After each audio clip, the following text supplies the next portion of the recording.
विद्यार्थी मित्रों, यह एक एकांकी है जिसमें शिवाजी और मालव जी की बहादुरी की बात है। जब शिवाजी अपने कमरे में पलंग पर सो रहे थे, तभी एक लड़का हाथ में नंगी तलवार लेकर उनकी हत्या करने तत्पर है।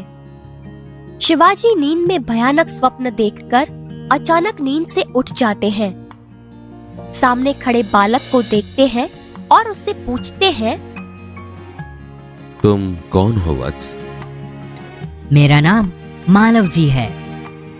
मालव जी, जानते हो इस अपराध के लिए तुम्हें क्या दंड भोगना होगा? मृत्यु। मृत्यु दंड पाने से पहले तुमको मुझे एक बात बतानी होगी। वह क्या? तुम्हारी बातों और चाल ढाल से जान पड़ता है कि तुम वीर पुत्र हो, सत्यवादी हो। इससे मुझे आशा है कि तुम झूठ नहीं बोलोगे। जो बात सत्य है उसे मैं अवश्य बता दूंगा। इसमें छिपाने की क्या बात है? युवक, मुझे मारकर क्या मराठा साम्राज्य के मालिक बनना चाहते थे? नहीं। क्या मैंने तुम्हें कोई हानि पहुंचाने की चेष्टा की थी? क्या मैंने कभी राष्ट्र की प्रतिष्ठा पर धब्बा लगाया है? महाराज, यह सब कुछ नहीं। फिर तुम्हारे मन में क्या बात थी? यदि आप पूछते ही हैं तो सुनिए। मेरे पिता आपकी सेना में सिपाही थे। उन्होंने देश की रक्षा के लिए अपने प्राण न्यौछावर कर दिए। आज उनको मरे हुए 2 वर्ष हो गए। इस समय घर में मैं और मेरी माता केवल 2 प्राणी हैं। आज 3 महीनों से हम दोनों को पेट भर अन्न मिलना दुभर हो गया है। इस संसार में मनुष्य सब कुछ सहन कर लेता है, परंतु पेट की भूख सहन नहीं कर सकता। मैं इसी विचार में बैठा था कि एक सैनिक ने आकर मुझसे कहा कि यदि तुम शिवाजी का वध कर दो तो मैं तुम्हें धन दूंगा। महाराज, इसी लालच में पड़कर मैं आपकी हत्या करने के लिए यहाँ आया था, किंतु अचानक उसी समय आपकी आंखें खुल गई। जब तुम्हें इतना कष्ट था तब तुम मेरे पास क्यों नहीं आए? महाराज, मेरे आने की क्या आवश्यकता थी? जिस वीर सैनिक ने देश की रक्षा के लिए अपने प्राण गंवा दिए, उसके परिवार के पालन पोषण की चिंता करना तो आपका ही कर्तव्य था। तानाजी, इस बालक को ले जाकर जेल खाने में बंद कर दो। कल इसे मृत्यु दंड दिया जाएगा। मृत्यु दंड पाने से पहले एक बात की भीख मांगता हूँ। वह क्या? मरने से पहले मैं अपनी पूजनीय माता का एक बार दर्शन करना चाहता हूँ। यदि तुम अपनी माता के दर्शन करके न लौटे तो? मैं वीर पुत्र हूँ। झूठ बोलकर मृत्यु से बचना नहीं चाहता। प्रतिज्ञा करता हूँ कि मैं माता के दर्शन करके अवश्य जल्दी लौट आऊंगा। बालक अपनी माँ से मिलने घर जाता है। यहाँ शिवाजी इस वीर बालक को देखकर बहुत खुश हैं। ओह, इस बालक में वीरता फूट फूट कर भरी है। साथ ही यह अपनी माता का भक्त भी है। ऐसे ही बालक अपने माता पिता की लाज रखते हैं। तानाजी, तुम्हारी क्या राय है? महाराज, आप क्या कहते हैं? मैं तो इसकी वीरता और साहस पर मुग्ध हूं। तानाजी, जानते हो मैं इस बालक के साथ क्या व्यवहार करूंगा? नहीं महाराज। मैं इसकी परीक्षा लेने के पश्चात इसे मृत्यु दंड से मुक्त करके अपनी सेना में भर्ती करूंगा।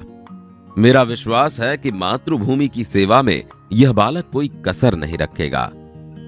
घातक के साथ इतनी दया, धन्य है। तानाजी, मारने वाले से बचाने वाले में अधिक शक्ति होती है। आज तुमने हमारी जान बचाई, इसलिए मैं तुम्हारा आभारी रहूंगा। महाराज, आप यह क्या कहते हैं? मैं तो आपका दास हूं।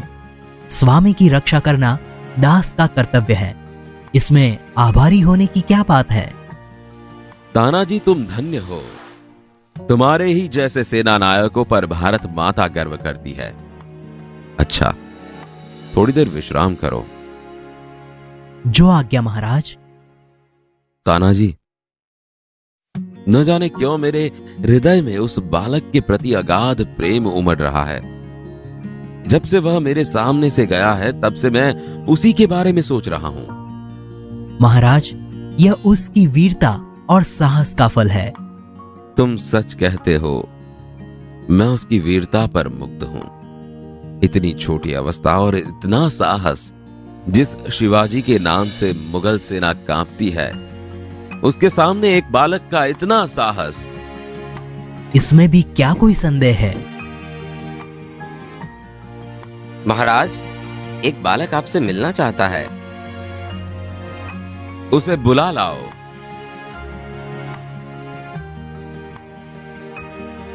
महाराज, आपका अपराधी मृत्यु दंड पाने के लिए प्रस्तुत है। वीरपुत्र, तुम इतनी जल्दी कैसे आ गए? महाराज, आपसे विदा होकर मैं घर पहुंचा। माता बड़ी देर से मेरी प्रतीक्षा कर रही थी। देखते ही उसने मुझे छाती से लगा लिया। उस समय मैंने सोचा कि मैं उससे सारा भेद कह दूं, परंतु मेरी हिम्मत न पड़ी। अब मैं आपकी सेवा में उपस्थित हूं। आप जो चाहे कर सकते हैं, परंतु मरने से पहले मैं एक बात और मांगता हूं। कहो, वह कौन सी बात है? मेरी माँ की देखरेख का समस्त भार आप अपने ऊपर ले लीजिए।